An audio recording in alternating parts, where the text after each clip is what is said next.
여호수아 3장 9절에서 17절 말씀을 함께 나누도록 하겠습니다. 우리 인생에는 가끔 도저히 건널 수 없을 것만 같은 거대한 강물이 흐를 때가 있습니다.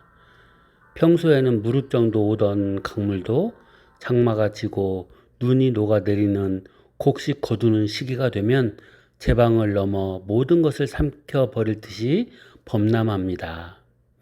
이스라엘 백성들이 마주한 요단강이 바로 그러했습니다. 뒤에는 광야의 고단함이 있고 앞에는 약속의 땅 가나안이 보이지만 정작 그 사이를 가로막은 것은 미친 듯이 소용돌이치는 흙탕물이었습니다. 이때 하나님은 우리에게 묻습니다. 너는 현실의 물결을 보느냐? 아니면 이 물결을 다스리는 나를 보느냐? 오늘 우리는 여호수아 3장의 말씀을 통해 막힌 길을 여시고 불가능을 가능하게 하시는 온 땅의 주 하나님의 행진에 동참하고자 합니다. 이 말씀을 통해 여러분의 요단강이 마른 땅이 되는 역사가 시작되기를 소망합니다. 여호수아는 온 땅의 주이신 여호와의 궤가 요단강에 들어설 때 물이 끊어질 것이라는 기적을 예고하며 이 사건이 가나안 족속을 반드시 쫓아내실 살아계신 하나님의 역사임을 선포하고 각 지파에게 한 사람씩 12명을 택하여 하나님의 역사를 기념할 준비를 하도록 지시했습니다. 여호수아 3장 9절에서 13절에 이르는 이 말씀은 단순한 기적의 예고를 넘어 하나님의 나라가 어떻게 이 땅 가운데 침투하며 그 백성이 왕이신 하나님께 어떻게 응답해야 하는가를 보여주는 핵심적인 장면입니다. 여호수아는 하나님을 가리켜 온 땅의 주라고 거듭 강조합니다. 이는 당시 가나안 땅이 이방 신들이나 강력한 가나안 족속들의 소유인 것처럼 보였던 그 현실에 대한 강력한 반전이자 선언입니다. 하나님 나라는 단순히 하늘 위에 있거나 이스라엘이라는 특정 민족 내부에만 갇혀 있는 것이 아닙니다. 하나님은 요단 강물과 가나안의 견고한 성읍들 그리고 역사의 흐름 전체를 다스리는 절대 주권자이십니다. 우리 역시 세상의 거대한 장벽, 그러니까 경제적 위기, 질병, 관계의 단절 등 그 앞에 설 때 그것이 세상의 법칙에 따라 움직인다고 믿기 쉽습니다. 그러나 성도는 이 모든 상황의 주인이 온 땅의 주이신 하나님임을 먼저 선포해야 합니다. 하나님 나라는 우리가 발을 딛고 있는 그 현장에서 이미 시작되었습니다. 본문은 하나님을 살아계신 하나님으로 묘사합니다. 이는 우상들과의 근본적인 차별점을 나타냅니다. 우상은 인간이 만들고 보호해야 하는 죽은 존재이지만 하나님은 스스로 존재하시며 역동적으로 일하시는 분입니다. 요단 강물이 끊어지는 기적은 그 자체가 목적이 아닙니다. 이 기적은 하나님께서 자기 백성 가운데 계시며 그들을 위해 가나안 족속을 쫓아내실 것이라는 살아있는 증거입니다. 하나님 나라는 정체된 관념이 아닙니다. 살아계신 하나님께서 직접 앞서 행하시며 대적을 물리치시는 역동적인 통치입니다. 가나안 7족속의 멸절 예고는 하나님 나라의 거룩함을 훼손하는 죄악의 세력에 대한 심판과 새로운 질서의 수립을 의미합니다. 하나님의 임재를 상징하는 언약궤가 백성보다 앞서 요단강에 들어가는 장면은 하나님 나라 군대의 행렬을 보여줍니다. 왕이신 하나님께서 친히 군대 장관이 되어 요단강이라는 죽음의 장벽으로 먼저 걸어 들어가십니다. 제사장들이 궤를 메고 발을 물에 담그는 순간 강물이 멈춘 것은 왕의 권세 앞에 피조 세계가 굴복했음을 뜻합니다. 여기서 중요한 것은 발을 담그는 행위입니다. 강물이 마른 뒤에 건너는 것이 아니라 넘실거리는 물속으로 믿음의 발을 내디딜 때 비로소 길은 열립니다. 하나님 나라의 백성은 왕의 명령에 신뢰함으로 반응하며 그 순종을 통해 하나님의 통치를 경험하게 됩니다. 여호수아는 각 지파에게 한 사람씩 총 12명을 택합니다. 이는 이스라엘 전체 공동체가 이 기적의 목격자이자 수혜자임을 보여줍니다. 하나님 나라는 개인의 구원에 머물지 않고 거룩한 백성이라는 공동체를 지향합니다. 12명은 지파를 대표하여 하나님의 역사를 몸소 겪고 이를 후대에 전수할 책임을 맡았습니다. 하나님 나라 백성에게 가장 무서운 적은 망각입니다. 12명을 택하여 기념할 준비를 시키는 것은 훗날 자녀들이 이 돌들이 무슨 뜻입니까? 라고 물을 때 하나님이 우리를 위해 어떻게 일하셨는지를 가르치기 위함입니다. 하나님 나라는 기억을 통해 전수되며 그 기억은 현재를 이겨낼 힘이 됩니다. 오늘날 우리에게 가나안은 우리가 정복해야 할 세상이며 요단강은 우리의 힘으로는 도저히 건널 수 없는 한계 상황입니다. 시선을 옮기시길 바랍니다. 요단강에 범람하는 물결을 보지 말고 그 앞에 서 계신 온 땅의 주를 바라보아야 합니다. 문제보다 크신 하나님을 인정하는 것이 하나님 나라 백성의 첫걸음입니다. 순종의 첫 발을 떼시길 바랍니다. 하나님은 이미 요단을 멈추실 계획을 갖고 계십니다.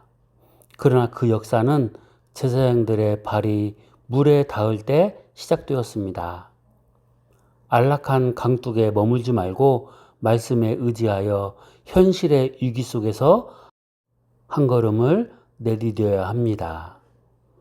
승리를 기록하시길 바랍니다. 하나님께서 주신 작은 승리들을 잊지 않도록 마음의 돌판에 새기고 공동체와 다음 세대에 전하시기를 바랍니다. 우리의 간증은 세상을 향해 하나님이 살아계심을 보여주는 가장 강력한 선포가 됩니다. 요단강 도하 사건은 하나님께서 친히 자기 백성을 위해 싸우시며 약속하신 나라를 기업으로 주실 것임을 확증하는 사건입니다. 우리는 살아계신 하나님의 통치 아래에 있음을 기억하며 오늘 하루도 왕이신 주님의 궤를 뒤따르는 충성된 백성으로 살아가야 할 것입니다. 다음은 여호수아 3장 14절에서 17절 말씀을 생각하도록 하겠습니다. 곡식 거두는 시기라 강물이 범람하던 때였음에도 제사장들의 발이 요단 물가에 닿자마자 위에서부터 흐르던 물이 멀리 성읍 변두리에 쌓여 멈추는 기적이 일어났고 언약궤를 맨 제사장들이 강 가운데 마른 땅에 굳게 서 있는 동안 모든 백성은 온전히 강을 건너 도하를 완료했습니다. 여호수아 3장 14절에서 17절에 기록된 요단강 도하 사건은 단순히 이스라엘 백성이 가나안 땅에 입성했다는 지리적 이동 이상의 영적 의미를 지닙니다. 이는 하나님의 통치가 어떻게 인간의 역사 속에 개입하시는지, 그리고 그 통치에 참여하는 백성의 자세가 어떠해야 하는지를 극명하게 보여주는 사건입니다. 요단강을 건너던 시기는 곡식 거두는 시기로 헬몬산에 눈이 녹아내려 강물이 제방에 넘칠 정도로 범람하던 때였습니다. 인간의 눈으로 볼 때 이때는 강을 건너기에 가장 부적절한 시기입니다. 그러나 하나님은 바로 이때를 도하의 시점으로 선택하셨습니다. 하나님 나라는 인간의 계산이나 자연적 조건에 제한받지 않습니다. 세상의 나라는 지형과 기후에 따라 전략을 수정하지만 하나님 나라는 만물의 주관자이신 왕의 명령에 따라 자연 법칙조차 재편됩니다. 성경은 물이 아담 성읍 변두리에 쌓여 멈추었다고 기록합니다. 이는 가나안 입구에서 아주 멀리 떨어진 곳까지 하나님의 영향력이 미쳤음을 의미합니다. 하나님 나라의 확장은 단순히 우리가 밟고 있는 지점을 넘어 보이지 않는 근원적인 문제까지 해결하시는 왕의 권능을 보여줍니다. 이 기적의 핵심 포인트는 물이 갈라진 후, 그 후에 건넌 것이 아니라 물에 발을 담갔을 때 기적이 시작되었다는 점입니다. 홍해 사건 때는 모세가 지팡이를 내밀어 물이 갈라진 후에 백성이 건넜습니다. 그러나 요단강에서는 제사장들이 범람하는 물속으로 직접 발을 내디뎌야 했습니다. 이는 광야 생활을 거치며 훈련받은 하나님 나라 백성에게 요구되는 성숙한 믿음을 의미합니다. 제사장들은 어깨에 언약궤를 메고 있었습니다. 이는 내 힘으로 강물을 헤쳐나가는 것이 아니라 하나님의 임재를 짊어지고 나아가는 삶의 태도를 상징합니다. 하나님 나라의 백성은 자신의 능력으로 길을 내는 자들이 아니라 하나님의 임재를 앞세워 그분이 내시는 길을 따라가는 자들입니다. 제사장들은 백성이 모두 건널 때까지 강 가운데 마른 땅에 굳게 서 있었습니다. 이 모습은 하나님 나라의 리더십과 공동체성을 잘 보여줍니다. 제사장들이 서 있던 곳은 가장 위험해 보일 수 있는 강 한복판이었습니다. 그러나 그들이 그곳을 지켰기에 온 백성이 안전하게 건널 수 있었습니다. 하나님 나라의 기적은 누군가의 헌신적인 머무름을 통해 완성됩니다.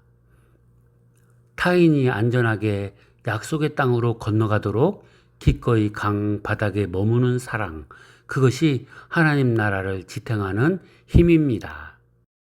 범람하던 강바닥이 순식간에 마른 땅이 된 것은 완전한 반전입니다. 하나님은 우리가 믿음의 발을 내디딜 때 진흙탕 같은 고난의 현장을 가장 견고하고 안전한 길로 변화시키십니다. 오늘날 우리도 각자의 범람하는 요단강 앞에 서 있습니다. 취업의 문, 질병의 고통, 관계의 단절, 이런 것들은 우리를 압도하려 합니다. 이때 우리가 기억해야 할 하나님 나라의 원리는 다음과 같습니다. 상황보다 왕의 명령을 신뢰하시길 바랍니다. 현실의 물결이 아무리 거세도 하나님 나라의 통치권 아래 있음을 믿어야 합니다. 가장 위태로운 시기가 하나님의 영광이 가장 크게 드러날 기회입니다. 첫 발을 내딛는 용기를 가지십시오. 하나님은 이미 길을 준비하셨지만 우리의 발에 물이 묻기를 기다리십니다. 먼저 보여주시면 가겠다는 태도가 아니라 말씀하시니 가겠다는 선제적 순종이 기적을 부릅니다. 임재를 앞세우시길 바랍니다. 내 감정과 경험을 앞세우면 두려움에 휩싸입니다. 그러나 하나님의 약속과 임재를 내 삶의 중심에 둘 때 거친 물결은 물러가고 마른 땅이 드러납니다. 공동체를 위해 머무르십시오. 나만 건너는 것이 아니라 뒤처진 형제와 자매가 다 건너기까지 강 가운데 굳게 서 있는 제사장의 사명을 감당해야 합니다. 하나님 나라는 나의 통과가 아니라 우리의 도착으로 완성됩니다. 요단강의 기적은 믿음의 발걸음이 하나님의 통치를 이 땅에 실현시키는 도구임을 가르쳐 줍니다. 우리가 언약궤를 메고 현실의 거센 물결 속으로 발을 내디딜 때 하나님은 아담 성읍부터 시작되는 근원적인 역사를 일으키시며 우리 삶의 터전을 마른 땅으로 바꾸실 것입니다. 요단강은 제사장들이 멀리서 구경할 때 갈라지지 않았습니다. 물이 다 마른 뒤 산책하듯 걷는 것도 아닙니다. 시퍼런 물줄기가 발등을 적시고 금방이라도 몸이 휩쓸려 내려갈 것 같은 공포가 엄습하는 그 순간 믿음으로 발을 내디뎠을 때 강물은 멈추어 섰습니다. 여러분의 삶의 현장은 어떻습니까? 하나님은 이미 아담 성읍 변두리에서부터 기적을 준비하고 계십니다. 다만 여러분의 발에 물이 묻기를 기다리고 계십니다. 먼저 길을 열어주시면 가겠다고 말하지 마십시오. 하나님 나라는 주님께서 가라 하시니 갑니다 라는 선제적 순종을 통해 우리 삶에 침투합니다. 여러분이 언약궤를 메고 강 한 복판에 굳게 서 있을 때 여러분의 가정과 직장 그리고 우리 공동체는 안전하게 약속의 땅으로 건너가게 될 것입니다. 오늘 그 믿음의 첫 발을 떼십시오. 온 땅의 주께서 여러분보다 앞서 행진하고 계십니다. 기도하겠습니다. 온 땅의 주인이시며 역사의 주관자 되시는 하나님 아버지, 오늘 저희는 범람하는 요단강 앞에 섰던 이스라엘의 모습을 통해 우리 자신의 모습을 돌아봅니다. 거센 파도와 같은 세상의 문제들 앞에서 낙심하며 강둑에 주저앉아 물이 줄어들기만을 기다렸던 저희의 작은 믿음을 용서하여 주시옵소서. 주님, 하나님은 죽은 우상이 아니라 지금도 우리 곁에서 숨 쉬시며 일하시는 살아계신 하나님이심을 믿습니다. 우리가 두려움을 떨치고 말씀이라는 언약궤를 어깨에 맨 채 소용돌이치는 현실 속으로 믿음의 발을 내딛게 하옵소서. 우리가 발을 담그는 그 순간 가로막힌 장벽은 무너지고 진흙탕은 마른 땅으로 변하는 기적을 보게 하여 주시옵소서. 특별히 기도하옵기는 우리를 공동체의 제사장으로 불러주셨사오니 사랑하는 가족과 성도들이 모두 안전하게 건너갈 때까지 사명의 자리에 굳게 서 있는 인내와 사랑을 허락하여 주시옵소서. 우리 삶의 작은 승리들을 기억의 돌로 쌓아 다음 세대에 증거하는 하나님 나라의 증인이 되게 하옵소서. 오늘도 앞서 행하시며 승리의 길을 여시는 우리 주 예수 그리스도의 이름으로 기도 올리옵나이다. 아멘.